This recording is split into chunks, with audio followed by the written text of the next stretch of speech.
Hello my soul family, कैसे हो आप सब। मेरी सभी सोल फैमिली को जय श्री राम, जय नीम करोली बाबा। आज मैं अपनी सोल फैमिली को बताऊंगी कि जब मेरी बहन को, किसी भी बहन बेटी को, फीमेल पर्सन को, जब उसकी नार्सिसिस्ट माँ मिल जाती है तो उनका क्या हाल होता है।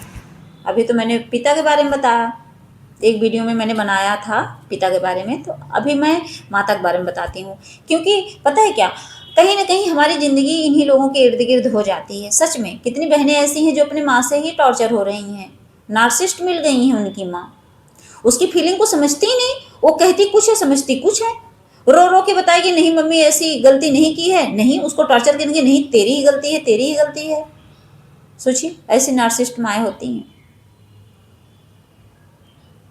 मिलती हैं, कर्मा के हिसाब से ही मिलती हैं। खैर, हम कर्मा किए हैं तो हमें मिलेंगी मिलेंगी, लेकिन इससे घबराना नहीं है, परेशान नहीं होना है। आज मैं अपनी सोल फैमिली को बताऊंगी नार्सिसिस्ट माँ का जो रूप होता है। आज उनका अवतार बताऊंगी, वो किस अवतार में आती हैं इस धरती पर, किस रूप में, और कैसे टॉर्चर करती हैं। सबसे पहले तो इनकी आदत क्या होती है, खुद को सेंटर में रखने की आदत, अपने आप को सबसे बड़ा। होता नहीं, जैसे 10 लोग हैं तो वो अपने आप को सेंटर में रखना चाहेंगे कि बीच में मैं हूं, बाकी किनारे किनारे पब्लिक है। ऐसे लोग क्या करते हैं पता है, इनको अपनी इमेज को लेकर बड़ी फिक्र रहती है, मेरी इमेज कहीं खराब ना हो जाए। आप विश्वास नहीं मानोगे, ऐसी माएँ होती हैं जो अपनी बेटी के चेहरे को लेके भी कंपेयर करते हैं। अगर मान लीजिए कोई माँ है और वो थोड़ी गोरी और सुंदर हो गई, उनकी बेटी थोड़ी सी सांवली हो जाए, इतना ज़्यादा वो नार्सिसिस्ट बन जाती है ना वहाँ। ये देखो अपने आप पे ध्यान नहीं देती हो, समाज में तुम्हें लेके निकलती हो, कोई कहता ही नहीं तुम मेरी बेटी हो, सब कहते पता नहीं कहाँ से लेके आई हो, तुम्हारी है भी कि नहीं है। सोचो, ऐसे ताने मारती हैं उन बेटियों को। ये क्रीम लगाया करो, मैं तो ये वाला लगाती हूँ, इससे गोरी हो जाओगी, इससे गोरी हो जाओगी। ये भाई इतना ज़्यादा टॉर्चर करती है कि कहती है मेरी इमेज खराब हो जाएगी। लोग कहेंगे इतनी सुंदर माँ है, उसकी बेटी ऐसे निकल गई, काली सी, मोटी सी, हल्का सा मोटापा बढ़ जाए तब देखो कैसे ताने मारती हैं। बस वो अपने आप को फिट रखेंगी तो वो सोचेंगी बस ये भी ऐसे ही रहे। और तो और मान लीजिए, जैसे मान लीजिए नार्सिसिस्ट माता है तो क्या करेंगी बेटी के साथ, जैसे मान लीजिए उसने कुछ अच्छा काम किया, तब वहाँ काला गोरा नहीं देखेंगी, सांवली नहीं देखेंगी, तब वहाँ मोटी पतली नहीं। अगर उसने कुछ ऐसा कर लिया, मान लीजिए वो लड़की पढ़ लिख के IAS PCS बन जाए, कुछ भी बन जाए, कोई गवर्नमेंट जॉब लग जाए, तब वहाँ क्या करेंगी, अपना नाम देंगी, कहेंगी मैं तो शुरू से इसको ऐसे ही पढ़ाती थी, मैं तो इसको चाहती थी आगे ऐसे बढ़े, और देखो आज मेरी बदौलत ये इतनी बड़ी अधिकारी बनी है, क्योंकि मैंने रात दिन मेहनत की है इसके पीछे। ऐसी होती है माँ, मम्मी जिनको बोलते हैं, ऐसे होती हैं। वो फिर क्या करेंगी, कहेंगी मैं पूरी जिंदगी इसको इसी जगह पे लाने के लिए पूरी जिंदगी अपनी मैंने बर्बाद कर दी, मैंने अपने शरीर का ध्यान नहीं दिया, अपने खाने पीने का ध्यान नहीं दिया, रात दिन एक कर दिया, रात रात उठकर इसको पढ़ाती थी मैं।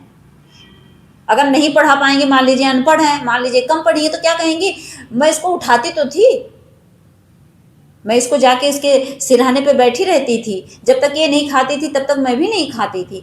तो वहाँ पूरा अपने ऊपर अपनी वैल्यू लेंगी, अपनी कीमत बढ़ाएंगे वहाँ। मतलब वही कि उसकी उपलब्धि अपने नाम करना, बस अवार्ड मिले ना तो उनको मिले, मम्मी को, ना कि उस बच्ची को, उसकी मेहनत बेकार है वहाँ। ऐसे होती है नार्सिसिस्ट माँ। और कंपेयर करना और प्लस ईर्ष्या। सोच लो, इतनी ईर्ष्या इनकी भरी रहेगी अपनी बेटी के लिए ही, बेटी को कंपेयर करेंगी, कहेंगी उनकी बेटी तो ऐसी है, तुम ऐसी हो। बच्चों से कंपेयर करेंगी, देखो ये लायक है तुम नालायक हो, बेटों को लेकर कंपेयर करेंगी। ऐसी बेटियों का जीना हराम कर देती हैं जो नार्सिसिस्ट माएँ होती हैं, क्योंकि माँ से ही मायका होता है बेटियों का। जब वही समझ लो मतलब किसी काम की ना रहें, नालायक ही निकल जाए माँ, नालायक ही बोलूँगी, मतलब वही नार्सिसिस्ट निकल जाए, तो उस बेटी का कौन सा घर, कौन सा अपना। सबसे ज़्यादा तो दुखी वो हो जाएगी जिसकी माँ ही नार्सिसिस्ट हो।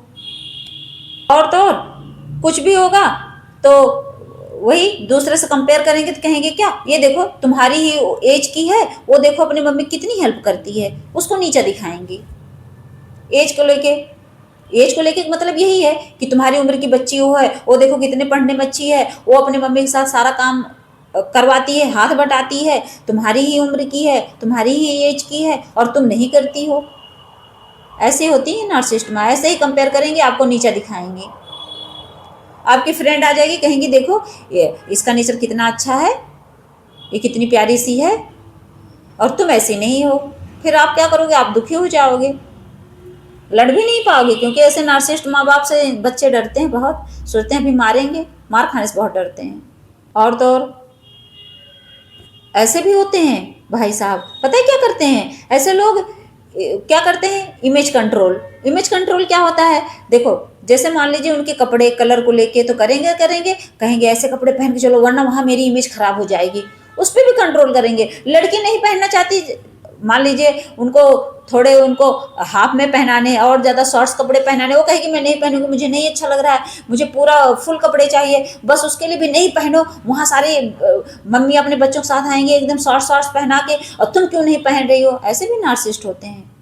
सोचिए, अपनी इमेज बनाने के लिए उसको नंगा करने तुली हैं। कितनी ऐसी माएँ हैं, सच में कितनी ऐसी नार्सिसिस्ट माएँ हैं, क्योंकि उनको अपनी बेटी को परफेक्ट दिखाना है। किससे? और लोगों से। उनको ये लगता है कि मेरी बेटी परफेक्ट लगे, क्योंकि बगल वाला जो है, उनका पड़ोसी जो है, सामने वाला जो है अपने बेटी को कम कपड़े पहना के नचा रहा है, तो कहेंगे तुम भी नाचो, नाचना पड़ेगा। वो बेटी ना नाचे तब देखो, वो चाहते हैं कि ये ऐसे नाचे, लेकिन नहीं। जो नार्सिसिस्ट बनते ही कब हैं? जब उसके खिलाफ हो वो चीज़ें, तब। अब वो बेटी क्या करेगी? वो बेटी नहीं करना चाहेगी ऐसा काम, वो कहेगी मैं नहीं करूँगी, कुछ भी हो जाए मैं नहीं करूँगी। अब फिर क्या पड़ती है उसको? गालियाँ, मार। तुम कैसे नहीं करोगी? वो कहेगी नहीं करूँगी, तभी तो नार्सिसिस्ट बनते हैं। और तो और ये तो दुहाई देंगी कि मैंने तो तुम्हारे लिए सब कुछ किया, तुम तो मेरे लिए इतना नहीं कर सकती। हर गलत काम करवाने के लिए पीछे पड़ जाते हैं, कहेंगे करो तुम। सच में कितने नार्सिसिस्ट माँ बाप हैं, इज्जत की कोई फिक्र नहीं है, पैसे के लिए सब कुछ कर रहे हैं। ऐसे भी नार्सिसिस्ट होते हैं माँ। कितनी नार्सिसिस्ट माएँ हैं, उनको पैसे से बढ़ के कुछ नहीं है, वो पैसे के लिए अपनी बेटी से सोच लो हर काम करवा रही हैं, और लड़की नहीं भी करना चाहेगी उसको मार के करवाएंगी। कितनी लड़कियां ऐसी ही मजबूर हैं। जो मेरी बहनें हैं, वो क्या, अगर उनका एक भाई है, अगर वो अकेली हैं, तो इतनी नार्सिसिस्ट माता होती हैं। सोचो, वो अपने बेटे को अच्छा और उसको गलत बताएंगी, बच्चों में ही कंपेयर करती हैं नार्सिसिस्ट माएँ, हर चीज में जज करती हैं। कितनी मेरी बहनें परेशान हो रही होंगी ऐसी माँओं से। वो माँ कम और डायन ज़्यादा होती हैं, सच में इतना ज़्यादा हर्ट करती हैं कि सच में एकदम डायन का ही रूप होती हैं। वो माँ होके भी एकदम डायन है, समझ लीजिए डेविल जिसको कहते हैं, वो डेविल ही हैं, और डेविल के ही रूप में वो मिलते हैं। बस नाम रहता है कि मम्मी, बस नाम की है माँ, और रियल में माँ है ही नहीं, क्योंकि जन्मों का कर्मा है, वो सिर्फ कर्मा काटने के लिए आते हैं। इसीलिए मैं कहती हूँ कि यहाँ कोई अपना नहीं है। कौन किस रूप में आपका कर्मा क्लियर करने मिलता है ना, आप नहीं समझ पाओगे। सच में सबसे बड़ा दुश्मन ही सबसे ज्यादा अपना बन के आता है, लेकिन ये मेरी सोल फैमिली समझती नहीं है। बस वही अपना अपना करती रहती हैं और गैरों से नफरत करते हैं। हाँ, होता ही है ऐसे, दूसरे को देख के नफरत करेंगे और कहेंगे नहीं ये तो मेरे मम्मी पापा हैं, ये तो मेरे भाई बहन है, तो अपने हैं। और वही अपने कभी कभी इतना ज्यादा टार्चर करते हैं ना कि गैर अपना लगने लगता है। कितने गैर ऐसे हैं कि वो अपने लगने लगते हैं, अपनापन का फील करवाते हैं, और फिर हम क्या करते हैं, उनको भूल जाते हैं। उन अपनों को एहसास हो जाता है कि सच में ये अपने थे ही नहीं, और सच में कर्मा बहुत खराब होता है। कितने भी माँ बाप कितने भी प्यारे हों, सच में कितने माँ बाप ऐसे मिलते हैं जो पिछले जन्म के आपके सबसे बड़े दुश्मन रहते हैं, वो सिर्फ आपके कर्मा के हिसाब से मिले हैं बस। तो मेरी बहनों को अगर कोई नार्सिसिस्ट माँ मिली है ना, तो घबराने की कोई जरूरत नहीं है। बस आप भगवान की भक्ति करिए, भगवान को सरेंडर करिए, बस नाम जप पूजा पाठ भक्ति करिए, और शांति से एकदम शांत होके राम नाम का जाप करिए। और जो जो जिस रूप में मिला है आपका कर्मा काटने के लिए, बस उस कर्म को काटते जाइए। कहते नहीं कभी तो दिन चेंज होगा, ऐसा तो नहीं है एक ही सिचुएशन में हमेशा फंसे रहोगे। आज नहीं कल नहीं वो कर्मा कट जाएगा, और जब नाम जाप करोगे तो जल्दी कटेगा, बस इतना याद रखना।